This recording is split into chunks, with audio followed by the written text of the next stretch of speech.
Atlantic ocean में Titanic के मलबे को दिखाने गई पनडुब्बी के लापता हो जाने की खबर आजकल सुर्खियों में है। मलबे को दिखाने ले गई एक सबमरीन पानी में गई थी। आपको बता दें कि आज से 1 साल पहले एक कंपनी जिसका नाम ओशन गेट है, उसने एक सबमरीन लॉन्च की थी। इस सबमरीन का मकसद ये था कि ये लोगों को ले जाती और उन्हें टाइटैनिक के मलबे दिखाती। इस सबमरीन में 15 इंच का एक विंडो था। इस विंडो से आप इस जंग खाए हुए मलबों को देख सकते थे। 13 साल से ऊपर के लोग इस सबमरीन में बैठकर जा सकते थे और इसमें जाने के लिए $2,50,000 का चार्ज लगता था। अगर इंडियन करेंसी की बात की जाए तो लगभग 2 करोड़ के करीब आपको पे करने पड़ेंगे। इस एक विंडो के अलावा इसमें कोई दूसरी विंडो मौजूद नहीं थी। 18 जून यानी संडे को गोता लगाते वक्त जब वो सबमरीन पानी के अंदर जा रही थी, तब उस सबमरीन का कनेक्शन 2000 मीटर की गहराई पर समंदर के ऊपर मौजूद उसके जहाज पोलर प्रिंस से टूट चुका था। यानी कि पानी के अंदर जाने के 45 मिनट बाद उसके सारे कॉन्टेक्ट्स खत्म हो गए थे। एक्सपर्ट्स का कहना था कि वहाँ काला घना अंधेरा है और जमा देने वाली ठंड है।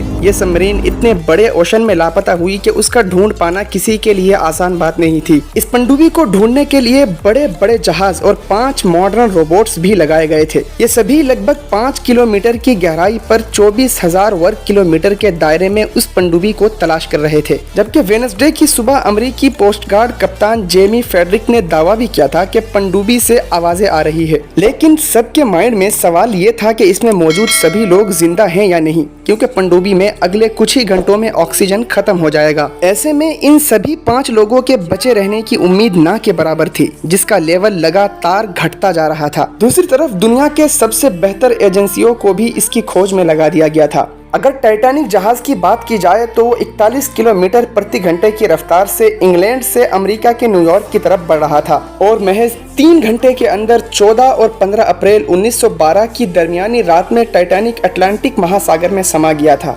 जिसमें 1500 के करीब लोगों की मौत हुई थी। फ्राइडे की सुबह अमेरिकी कोस्ट गार्ड के रियर एडमिरल जॉन मोगर ने पुष्टि की कि पनडुब्बी के 5 हिस्से जहाज के मलबे के अगले हिस्से से 16 फीट दूर मिले हैं। टाइटन से कॉन्टेक्ट्स टूटने के बाद रेस्क्यू ऑपरेशन में लगे अमेरिकी कोस्ट गार्ड के लोगों ने जबरदस्त धमाका भी सुना था। इस सबमरीन में बैठे अगर 5 लोगों की बात करें तो उनमें एक आदमी ऐसा भी था जिसकी बीवी के परदादा और परदादी टाइटैनिक जहाज में डूबकर मर गए थे। इस आबदोज में पाकिस्तान के एंग्रो कंपनी के वाइस चेयरमैन शहजादा दाऊद और उनके बेटे भी थे। शहजादा दाऊद सेठ अहमद दाऊद के पोते हैं। इन्होंने ब्रिटेन के बर्मिंघम यूनिवर्सिटी से लॉ की डिग्री हासिल कर रखी है। किसी वक्त में एशिया की सबसे बड़ी मिल बोरेवाला टेक्सटाइल मिल हुआ करता था। ये मिल इसी खानदान की मिल्कियत थी। शहजादा दाऊद इतनी दौलत के बावजूद एक सादा, हम्बल और सिंसियर आदमी थे, जबकि उनके बेटे सुलेमान की उम्र इस वक्त सिर्फ 19 साल थी।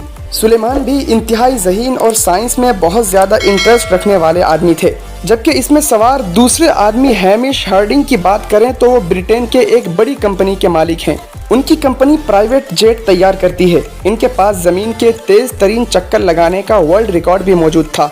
इस सबमरीन में मौजूद तीसरे आदमी पॉल हेनरी, जो टाइटैनिक के सबसे बड़े एक्सप्लोरर माने जाते हैं, वो भी मौजूद थे। चौथे आदमी स्ट्रोकन पुश थे, जो इसी सबमरीन बनाने वाली कंपनी ओशन गेट के मालिक थे। फिलहाल सबमरीन हादसे में इन सब की दर्दनाक मौत हो चुकी है।